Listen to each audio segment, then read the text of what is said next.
CBSE board class 10th and class 12th। बच्चों, आपके exams जो हैं अभी तो प्री बोर्ड्स होंगे, उसके बाद मेन बोर्ड्स एग्जाम होंगे। तो इस बार कॉपी चेकिंग क्राइटेरिया थोड़ी सी डिफरेंट है। आप सभी जानते हैं कि लास्ट ईयर जो एग्जाम हुआ था उसमें दो टर्म्स हुए थे, टर्म 1 एंड टर्म 2। तो लास्ट ईयर बहुत सारी डिफिकल्टीज स्टूडेंट्स ने फेस की थी क्योंकि उन्हें पासिंग क्राइटेरिया या फिर किस टर्म को कितना वेटेज मिलेगा ये सब नहीं मालूम था। तो पूरा सेशन जो है बड़ा प्रॉब्लमेटिक रहा ड्यू टू कोविड सिनेरियो। लेकिन अब चूंकि कोविड का कोई प्रॉब्लम नहीं है तो अब जो है प्री कोविड सेशन जैसे होते थे वैसे ही होंगे। अब जो आपका एग्जाम होगा वो वन एनुअल एग्जाम होगा, ये आप जानते हो।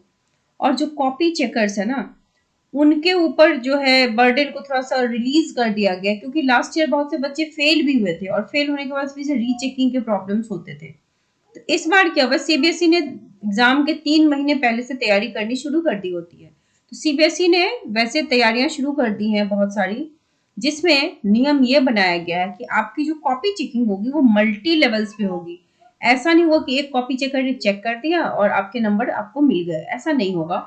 बहुत से लेवल्स पे आपकी कॉपी चेकिंग होगी और जो भी कॉपी चेकर होगा ना उसको एक प्रॉपर गाइडलाइंस दे दी जाएगी किस तरीके से कॉपी को चेक करना है, किस किस चीज को कितना वेटेज देना है, राइट।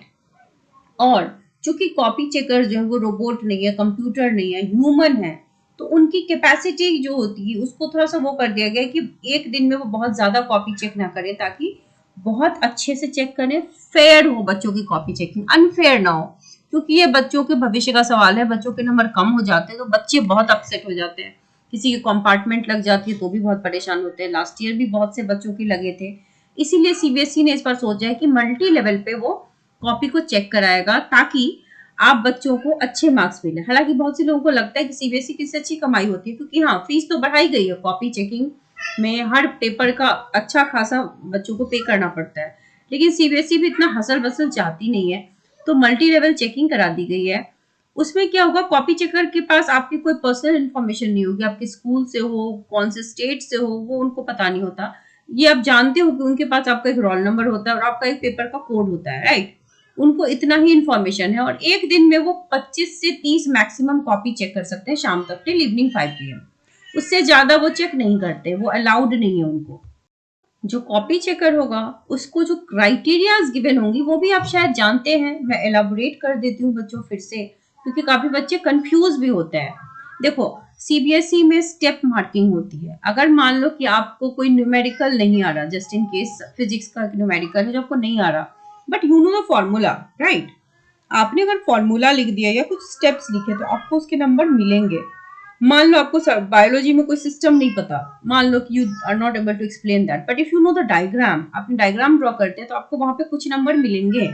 तो आपको जो भी आता हो, फॉर एग्जाम्पल आपको किसी क्वेश्चन में सारे आंसर्स नहीं आते, उसके प्रॉपर नहीं जानते हो, लेकिन अगर पार्शियली भी जानते हो तो you should right it, right.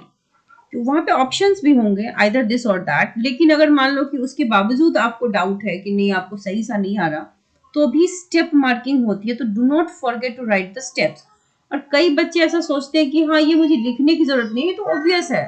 Nothing is obvious, what ever you will write on a paper that is only obvious for any examiner. Copy checker कैसे समझेगा कि आपको आता है, पर आपने अगर लिखा नहीं है तो वो ऑब्वियस नहीं है। So you should write whatever you no.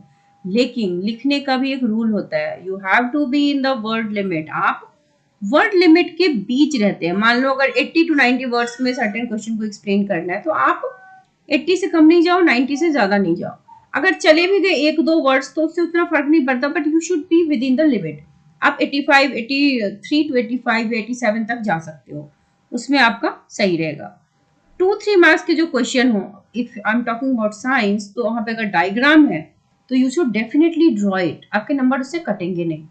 Formula, जैसे मान लो फिजिक्स में ओम्स लॉ पूछा गया, write the formula as well. सिर्फ स्टेटमेंट मत लिखो, साथ में उसका न्यूमेरिकल जो वे है रिप्रेजेंटेशन का वो भी आप लिखोगे, राइट।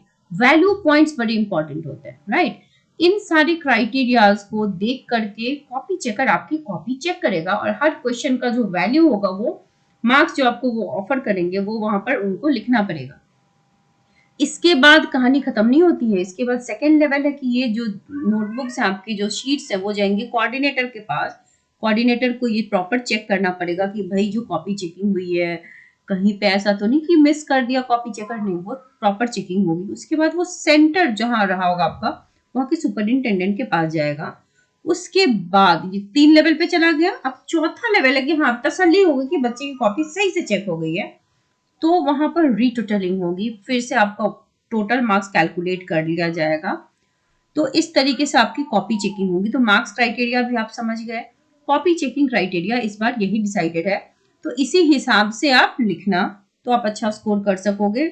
और यकीन मानो सीबीएसई किसी के मार्क्स काटेगा नहीं। लास्ट ईयर बहुत से बच्चों के मार्क्स में गड़बड़ी हुई थी, और हालांकि उनकी कॉपी जब उन्होंने दोबारा रीचेकिंग कराई थी तो बहुत से बच्चों के मार्क्स बढ़े थे। ऐसा नहीं है कि इन लेवल्स के बाद ऐसा होगा कि आपके मार्क्स कटेंगे नहीं, देयर इज अ चांस कि कट सकते हैं, बट सीबीएसई ने फिर भी बहुत सारा लेवल डाल दिया है ताकि वो मिनिमाइज हो सके। ठीक है बच्चों, तो आपका जो भी जर्नी है उसमें हम आपके साथ हैं। जहां जहां आपको जिस तरह की नीड होगी वो आपको हेल्प की जाएगी, चाहे वो कंटेंट हो, चाहे वो मोटिवेशन हो, चाहे वो एग्जाम के बारे में हो। तो आप चैनल के साथ बने रहिए। डू subscribe the channel. All the very best to all student.